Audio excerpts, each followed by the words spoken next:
Yeah, that's true. I want to tell this story because I think that might be helpful for anyone. Like, anyone. No matter what you do for life. So please listen till the end. 6 months ago, I wrote my first feature screenplay. 169 pages. In like 1 month. I think this guy is a genius. I couldn't be more excited. The best thing I've ever written so far. And the first thing I did immediately after was the registration of my screenplay with US Copyright Office, so no one could ever steal this greatest idea in the world. and even if someone does, I would actually have a clear and the strongest evidence that I am the one who wrote this best masterpiece ever.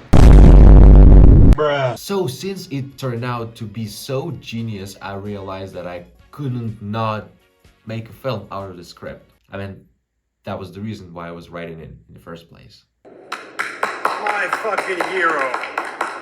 No, I won't tell you what this story is exactly about, but I want to share my experience of rejection with you. Especially with someone who felt something like that in life. That you came up with the most genius idea ever. And you can't help but feel that you have to succeed. Like, there are no other options. I always feel this way about everything I do. And maybe it really is that genius. Everything is possible. But this story is more about that sometimes others don't think the same way. So I decided to send my script for evaluation. I think it's the best way to do.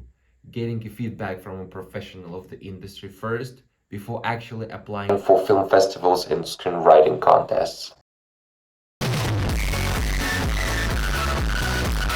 Bruh. And I send my work to the Blacklist. The Blacklist is basically the organization that is aimed to discover new works and writers that are off radar yet, like me, American Dream and stuff. The American dream is dead. They can host your script for money. They can also evaluate it, also for money. It's an evil world we live in. And if your script gets a good score, usually more than 6 out of 10, it gets in top list. Which is subjective. They emphasize it several times on their website.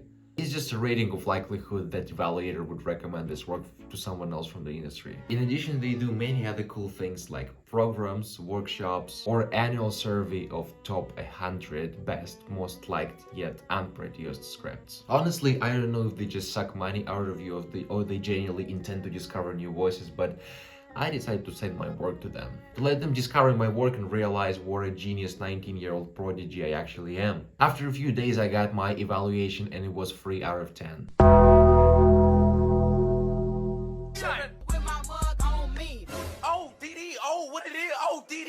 It was that very moment when the whole life flashed before your eyes.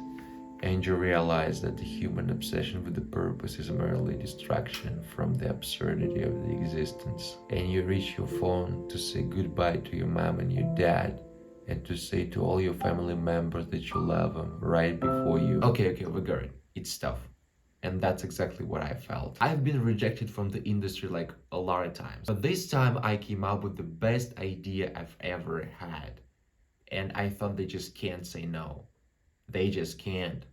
It's merely not possible. Apparently my first honest reaction was, no fucking way, they must be stupid. I was just thinking that my art is too good for them. So I acted like a misunderstood genius. I started reading articles about the Blacklist, and people mostly said that basically if you got 5 or 6, you go in the right direction, but if you got less, you better start off with another script. I already decided that I'm gonna put my script in a drawer and forget about it. I felt like I'm humiliated. And I thought that I will never, ever pay these bastards. Ever.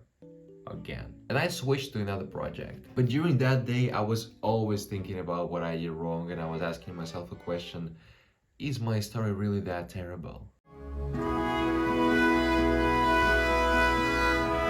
If you read only the review, you wouldn't guess that it's something terribly awful, because the evaluation looked normal, except the phrase, the 160 page count is far outside of industry standards, which might hold back industry readers.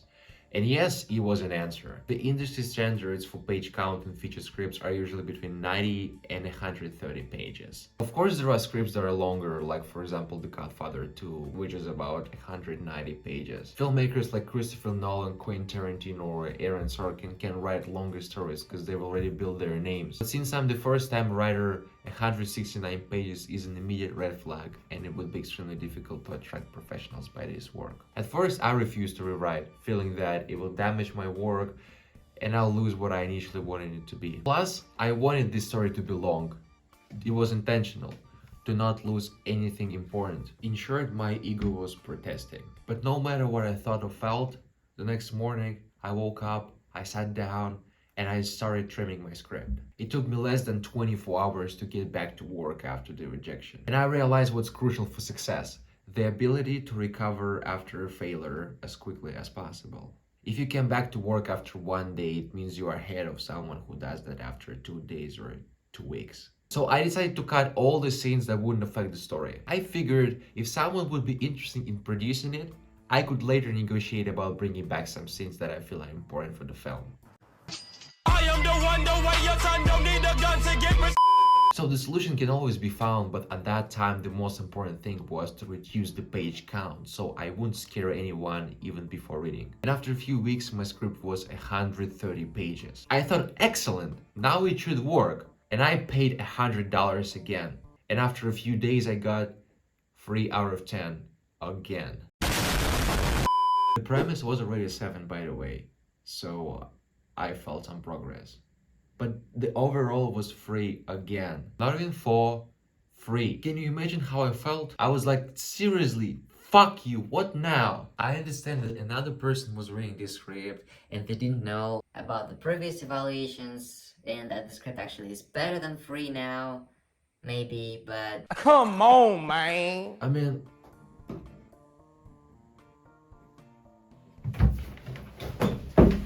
or maybe it's a sign that I really should listen to all these experts from the internet and finally started off with another script. Or maybe I should realize that the industry doesn't need me and my story and my voice and go find another job where I will really feel needed. Fuck that sign.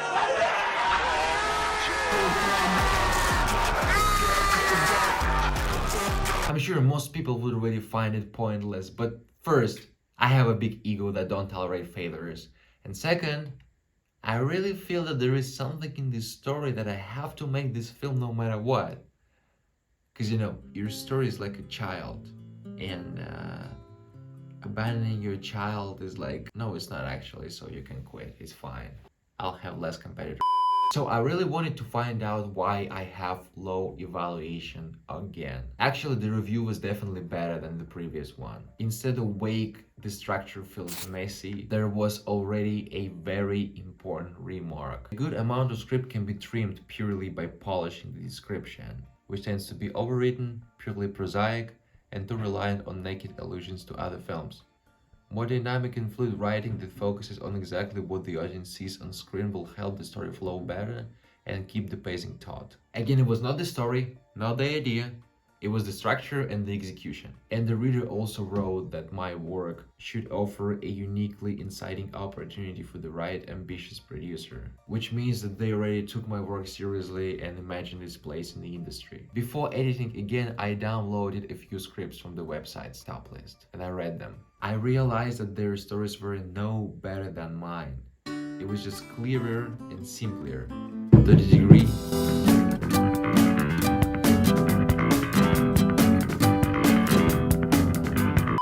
the degree that it would be understandable for anyone. I, on the other hand, had a lot of descriptions of equipment, lighting, camera angles, and explanations of how exactly I'm gonna shoot all the scenes. I thought, as a director, I guess it's just a post-traumatic syndrome after several misunderstandings on previous film sets. I felt that I must explain every small detail precisely, exactly how I see it in my head. Now I know that there is a difference between writing to attract filmmakers and writing to shoot. So I got it. I already have all drafts with explanations, so now I should trim the script to make it clear, simple, and fast to read. After a couple of months, I got a 113-page version of the script. From 169 to 113. I couldn't believe it. I thought it's impossible to make these 169 pages fit into industry standards. Most writers struggle to cut 10 pages. If you can cut 20, I cut 56. In addition, I removed many spelling and grammatic mistakes. I read the entire script with the timer to see the timing. And I read it a couple times more to make sure that there are no foolish mistakes in there. Then submitted to the blacklist again. And I got 6 out of 10. Great success. Victory! But I needed 7.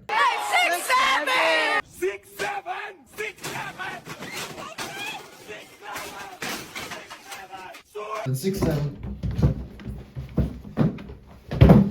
To be visible to many professionals who use this website. And I submitted one more time and I got 5. Judging only by writing, I guess the last reader just didn't like my work. I think because it's morally bleak and too disturbing. But if you write something pretty comfortable to read, you'll likely get 7.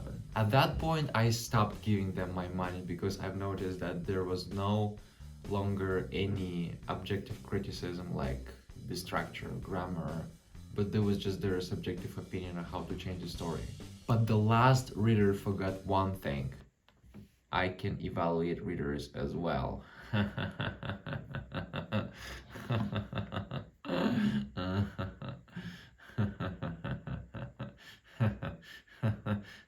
The point of the story is that you can always improve your skills. My writings looked hopeless only a few months ago. But after 2 painful rejections, I quickly learned how to write scripts professionally. People pay money and go to college for 4 years to do the same thing. I mean, college is a scam. After I was sure my work is good enough to excite or irritate people, I submitted it to several film festivals and I was already rejected from Manchester Film Festival. Maybe I should really find another job. Is that a final verdict? Of course not, but I'm still off rudder right now for already 6 years. But I'm not giving up and I'm trying my best to get in the industry, so stick around with me. Because it's just the beginning and things are getting more and more interesting. Mistakes are rising. While I was editing this video, I got my evaluation from the Pipeline Script Workshop. And there my work was hugely criticized again, because I'm not gonna get the workshops. So there is no perfect story, and everyone can find something to criticize in someone else's work, but the evaluations and feedbacks are very useful because it gives you the insight of how the professional looks at your story or how the stranger is gonna look at your story with fresh eyes. And that's very important. That's very useful, but it's not absolute. For example, the Pipeline told me that they really like the premise. They don't like the overall execution, but they like the ending so much because they think that's the right fit for the film. While in one of the blacklist evaluations, I was told that the ending is not really good.